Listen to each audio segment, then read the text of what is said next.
Yeah, hello. Okay, so types of gender-based violence against women. Right. So in Ghana, the forms of violence against women and children include sexual violation and harmful cultural practices. So we have incest and rape of children and adult women. We have child marriage, of which, females or the girl child mostly fall victim of this. And non-sexual violence also include female genital mutilation, wife beating, witch camps, and female religious bondage. That is the trocosi. So the trocosi system works in a way that, let's say, a particular family has done something or is under a particular curse, and the family can decide to use a particular girl child, give it to a particular god as an atonement, a particular fetish priest as an atonement. So the girl will just will go and serve the fetish priest and play both spiritual and social role to the fetish priest. And the whole idea is that the girl will go and atone for the sins of the family. And all these things comes with some sort of limitation that is placed on the girl. Number one, the rights of the girl is abused. The girl is not given the opportunity to study. There is no freedom. You can't do what you want. And that is the issues of religious bondages, especially issues of trocosi, and we have child marriage, and child marriage has been one of the issues that especially the girl child has been bedeviled with, right? Most of the girls in our traditional societies suffer from child marriage, right? Where girls are being given to marriages at the infancy, right? Even against their will. You would see that even they are not fully well developed enough to even give birth, but they are forced, and some die out of it. Some commit suicide, some are maltreated and all that. And that is the issue of child marriage. And all these issues are gender-based violences against women, like how society sees them. Recently, I was watching a video of a particular man. I'm not going to mention the religion or the religious orientation of that particular person, but you see how the perception of the person about female actually shapes the way they treat female in their society. That they see females as just like any other animal, and they are treated as such. You understand? And all these ideologies, as I said, society in itself, what is considered as our society in itself stems from our ideology, our conception, our beliefs, our mindsets is what begins the society. It's really, really important. So if you want to change any society, first of all, there must be an ideological and a mental shift before you'll be able to change the society. You understand? And if you would realize, you would realize that Kwame Nkrumah, even for Kwame Nkrumah, for us to be able to gain independence and fight for our independence, Kwame Nkrumah had an ideological shift. He was different in his ideologies. And that is the reason why, up to date, some of his ideas still persist. Some of the books that he wrote, we are not being exposed to his ideas well enough. You understand? But if you are getting to know the ideologies that Kwame Nkrumah had that made him stand against the oppressor's rule and all that, you would see that ideologies and mental shift is the very beginning of a social change in our society. Having a mental shift. And even the founder of the term of sociology, I guess, Comte, right? Before he was able to coin the term sociology, he embarked on what we called a mental hygiene, right? He decided not to acquaint himself with the ideologies of other people, but however, he is going to study society, look at how society works free of the works of other people. And that was how come he was able to coin the term sociology. You understand? So our ability to be able to shape our society depends or is mainly built on how well we are able to reason differently, see things differently from how the society see things. You understand? And that is really, really, really important. And I was asking a question where you would realize that when you are talking about issues of gender inequality, why is it that we are skewed towards just females, neglecting the issues of males in the society? Why is that so? Can anybody give it a try? Why is that so? Is it that boys don't face issues of gender discrimination in our society, or what? Why is that so? Anybody to give it a try?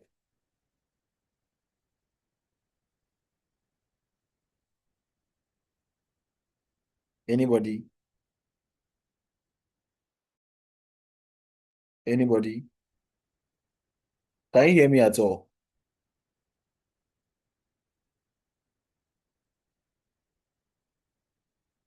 Hello? Yes, hello, we can hear you. Yeah, so anybody?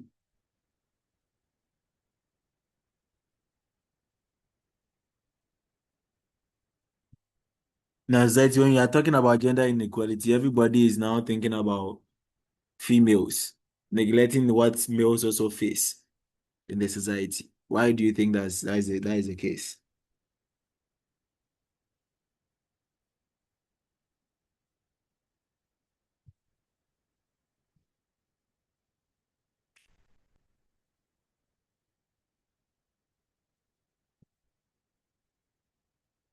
Okay, then you can go and think about it. Let's continue.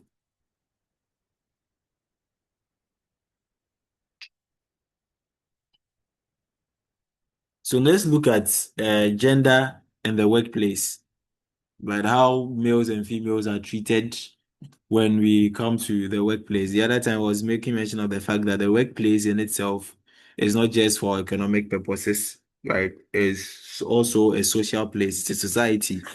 And when you're talking about a society, you're basically talking about the things that they have in common, the things that they value, the shared values and beliefs, and the things that they have in common. That is what makes a society. And every work organization have their own values, the things that they hold dear, right? And all that. And I made mention of the fact that you will see that most of the work organization they are saying they will tell you that we value integrity, we value this, we value objectivity, professionalism, and what have you. So the workplace in itself is a social place. And since it's a social place, it's therefore important for us to see how males and females are also treated in the workplace. Right. And we are talking about the workplace. We are I'm coming.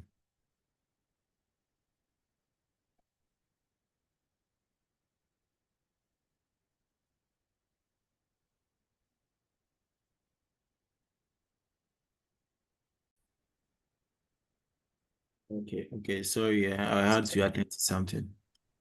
Um,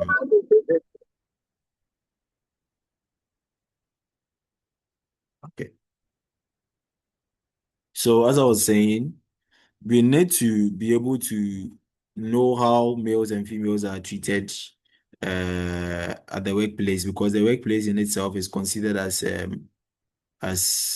social place, not necessarily a place for economic and or that. It's also considered as a social place. So we need to see how males and females are also treated. What are the advantages? What are the disadvantages and all that.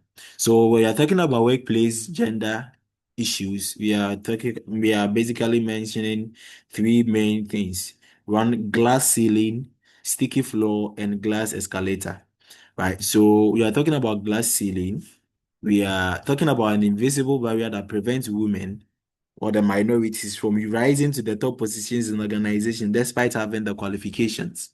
Right. So it's some way somehow difficult for the female to become the CEO of a particular organization, even though now you would see that that narration is, or there has been a change in the paradigm. There has been a different narration altogether, where you now see females taking up, leadership roles, especially managerial and top managerial position roles in organization. That is why we call it a glass ceiling. So there has been a ceiling, right, that females can't cross. And we have sticky floor. A sticky floor is a situation where women are stuck in low paying jobs, low status jobs with little chance of promotion. Example, concentrated roles like clerks, cleaners, and assistants with no career growth. So when you're talking about cleaners, even though sometimes you see males also doing cleaning job, but majority of them are females. When it comes about cleaning jobs, clerks, executive assistants roles and whatever and what have you, we will see that females are dominant in those particular roles, and that is what we call the sticky floor. So, glass escalator, you are talking about the advantage where men in female-dominated professions are promoted faster and more easily than women. So, a male nurse quickly promoted to management, while female nurses remain in lower roles. You understand? And you will see how society in itself had been structured in a way that is negatively skewed against women, right? So the workplace in itself is gendered. Women are not seen in soft skill roles. It is also common knowledge that in some instances there is a wage differences between men and women carrying out the same jobs. There have been cause for there has been cause for there is a wage for there to be what for there to be a wage parity. And you will see that some of the justifications that these employers give for letting there be a pay parity between males and females is that you would realize that, for instance, a man who is married, if at the end of the day, the man is supposed to give chop money in the house. So the man, if you give the woman the same salary as the man, at the end of the day, the salary the man is going to get is also going to share with the wife in the house. So they do that disparity to at least give that freedom and that room for that financial burden to be at least to be lighter on the shoulders of the males, and that is one of the justifications that is being given to pay disparities between males and females in the jobs. But now you've seen that the narration is being changed with the advent of technology and modernity in our society. But so gender and education. So boys get more space for educational opportunities than girls. So more value is put on boys. But now you've seen that, as I was telling you, there are some gender affirmative actions that are being put in place. For instance, before your admission to the University of Ghana, you see that the cutoff points, you would see that there's that flexibility for males. So if the cutoff points for males is like 8, it will be like 10 for females. And those are the gender affirmative actions that are being put in place to at least, you know, ensure inclusivity in of girls in the educational sector. So previously, you'd realize that uh, boys are given much more opportunities in terms of education, whilst girls are being limited to the kitchen. And and the whole idea is that for the girls, they will get married and they are going to start a new life with their husbands and all that. And so there is no need to invest so much in them. You understand? They have been reduced to childbearing machines. That is how girls were reduced to, that you have to just get married and just give birth and all that. You understand? So, but now you see those affirmative actions, taking place to help include boys or girls in the educational system as well.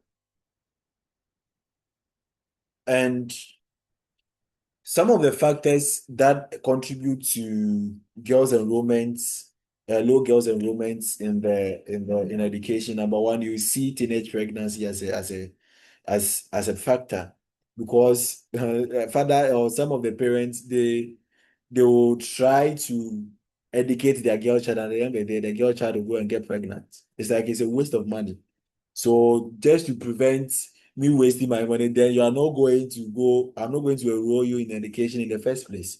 So teenage pregnancy has been one of the justifications why the girl child is not, you see that there's no enrollment of girls in education. So teenage pregnancy has been one of the, the reasons. Right. And I wanted us to watch this video. I'm coming.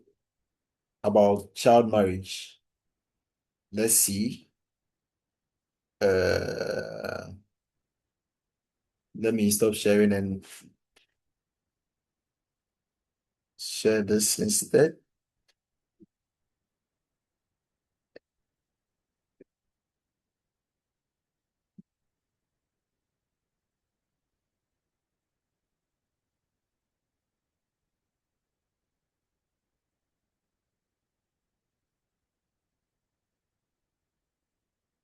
Can you see my screen?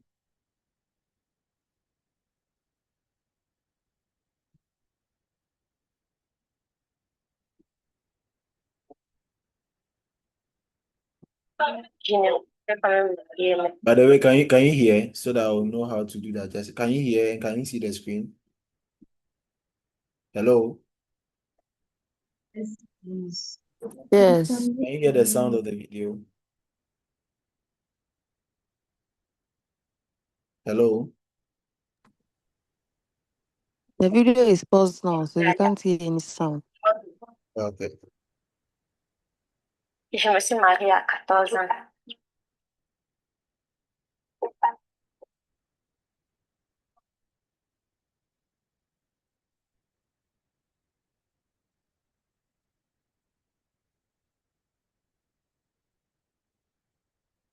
Ma mère, elle m'a demandé d'entrer pour saluer un étranger qui est venu, soit en disant que c'était mon oncle, or que c'était l'oncle de mon époux.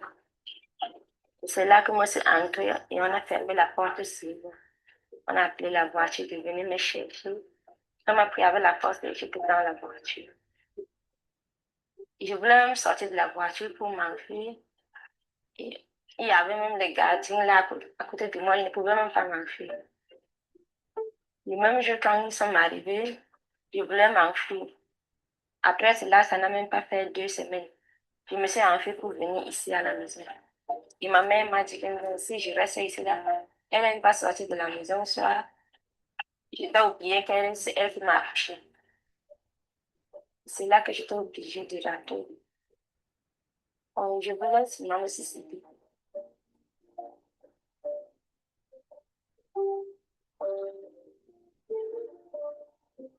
Je suis tombée enceinte à 15 ans. Quand j'avais 7 mois de grossesse, c'est là ce qui m'a tapé. Et mon ventre a commencé à me faire mal. Après une semaine, c'est là que mon ventre me faisait encore mal de m'amener à l'hôpital. Et j'ai donc fait les jumelles prématurées.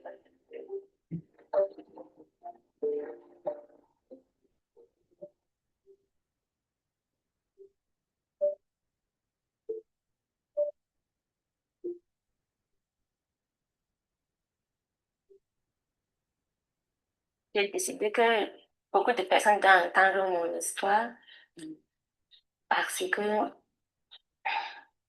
je sais que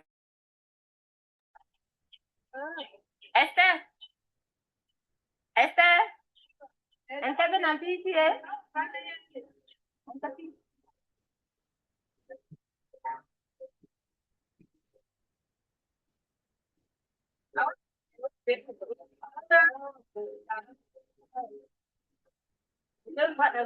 Il parle de porte à porte.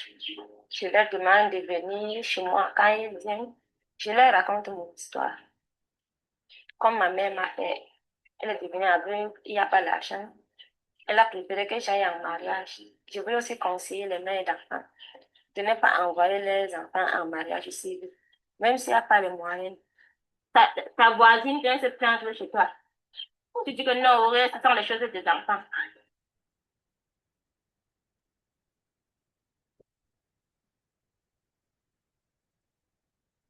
Aller à l'école, c'est une bonne chose. Parce que de nos jours, on dit égalité de sexe. Une fille ne peut pas être à la maison que non, c'est l'homme qui travaille. Toi, tu restes pour faire le travail ménagère.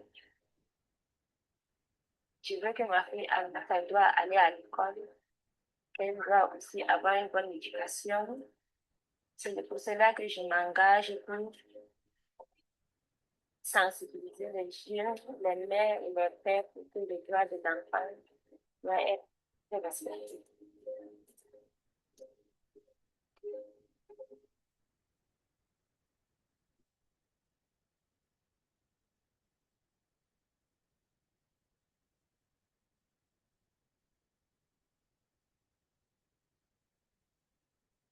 Okay, so we saw the video, right? So what stood out for you from the video? Yes, I need like two people to share their opinions. What stood out for you?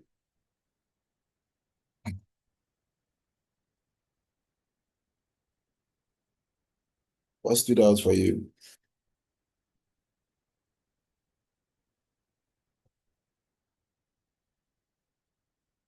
Yeah, hello.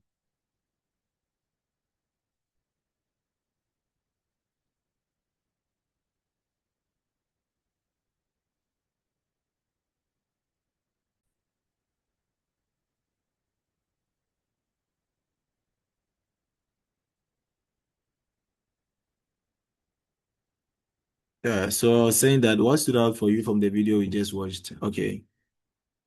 Okay, so you can talk. Is it Mamle? Yeah, you can talk. Yeah, hello. Yeah. Please, she was like in her 7th month of pregnancy. Her husband beat her to the extent that she had stomach ache. And then after she gave birth, her husband abandoned her, which forced her to move to her mother's house. Oh, okay. Okay, that's fine. That's fine. And so what do you learn from that concerning child marriage? Is this something that they are supposed to condone in the society or fight against? It is supposed to be fight They're supposed to fight against against, it. Okay. fought against. Yeah. Oh, okay. Okay. That's fine. That's fine. Thank you very much. Is there any other person?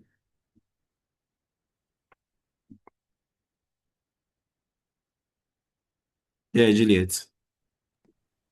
I I feel like child marriages takes away the childhood of the females, like Mm-hmm. Okay. in a sense that you see they get married at an early age and then they don't get the chance. They start growing up immediately. They do what adults are supposed to do. They Mm-hmm. feel that they are grown up, so they are supposed to cater for the family and things. They don't get to actually live their childhood. Their childhood. That's Yes. that's that's that's a very good one there. Is there anyone else?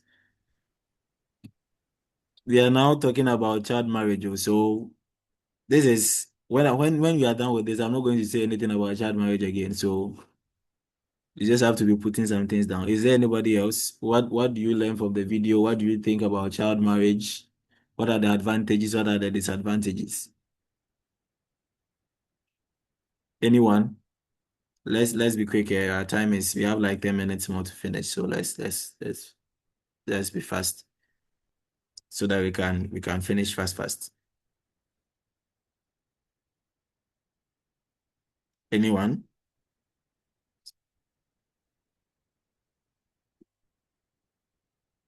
from the Can video? you please? Okay. Were you saying something?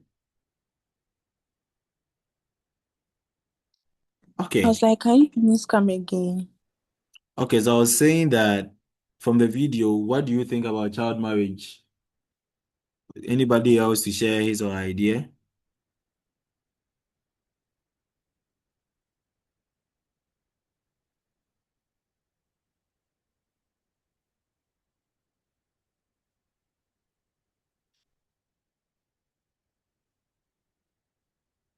Okay, so let's move on then. Now let's also look at the issues of male dominance and female autonomy. Now, when you're talking about male dominance, you are referring to the extent to which women are not free from the control of men. And female autonomy is the extent to which females are free from the controls of men. So it is the ability of women to act without the influence of men. Right. So can females, act so independently, be able to manage their own affairs without the influence of men? Right. What do you think? What do you think? That do females need men in the society? Do we need the influence? Do we need the control of men in the society to make us better and to also make the society better? What do you think?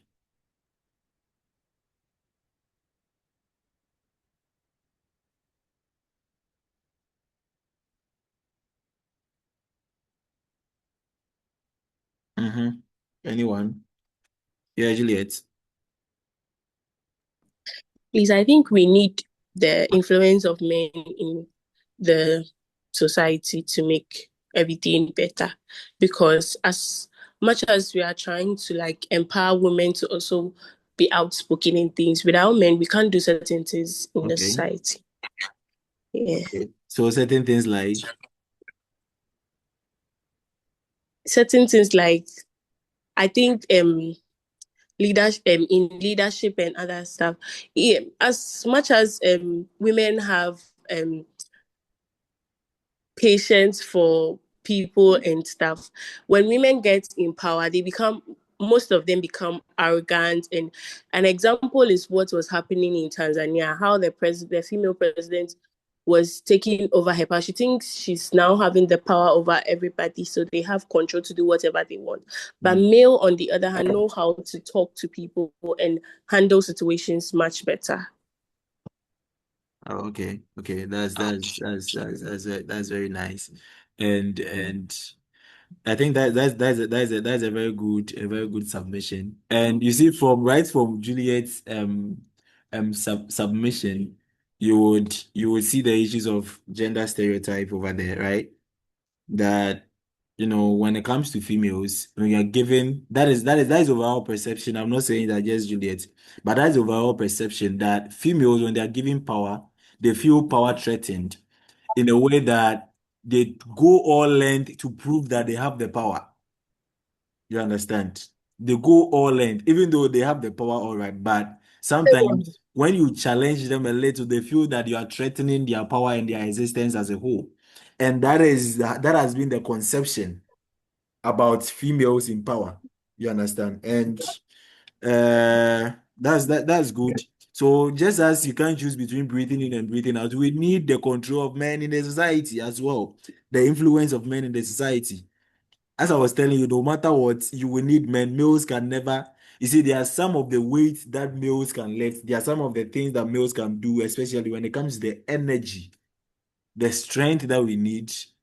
That no matter what, you as a woman, you will need a male to do that for you. You understand? So we need it. But it shouldn't the presence of males in our society shouldn't be so much so that it's going to limit the opportunities that will be presented to us as females. And that is where the issue is. You understand? And the issue of gender gap, when you're talking about gender gap, you're talking about the differences in socioeconomic situations between women as compared to men, right? So the gender gap.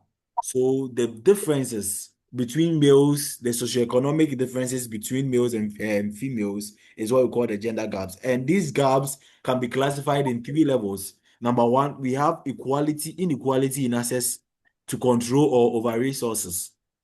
Right? We have also have inequality in prestige. We are talking about prestige, you are talking about the esteem, you are talking about the respect we give to males and females, and you see that gap. You see that gap over there. And the inequality in power, you understand? You see that gap where mostly men are considered more powerful as compared to women.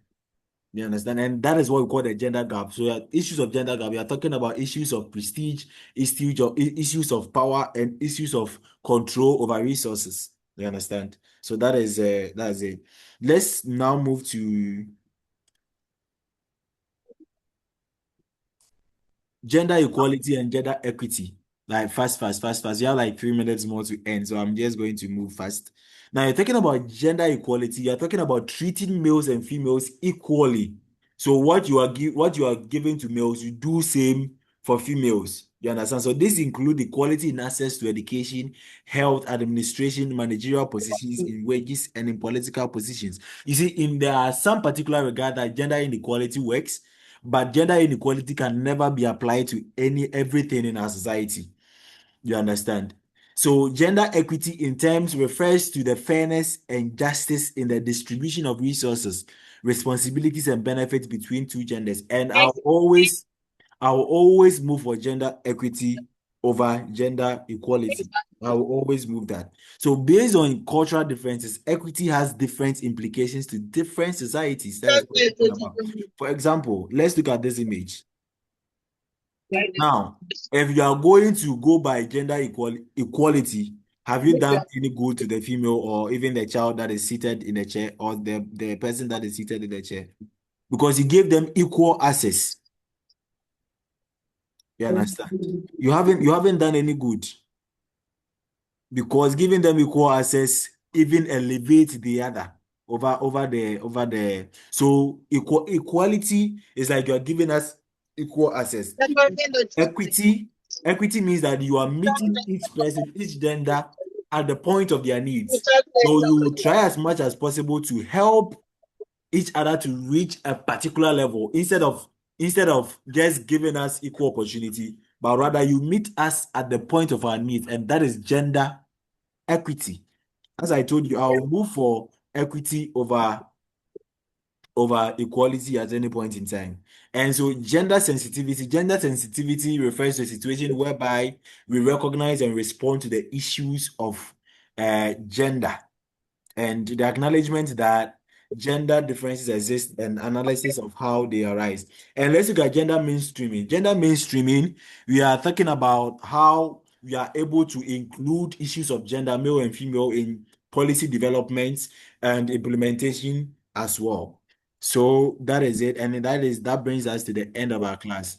So gender mainstreaming, in our next lesson, I'll try to explain more about the gender mainstreaming in our next lesson. Because of time, you may not be able to do much on that. But in our next lesson, I will explain deeper on the gender mainstreaming even before we move to the next topic. So at this point, is there any question? Do you think that we should rejoin again for answers and questions? Do you think so? The class will end very soon. So do you think we should rejoin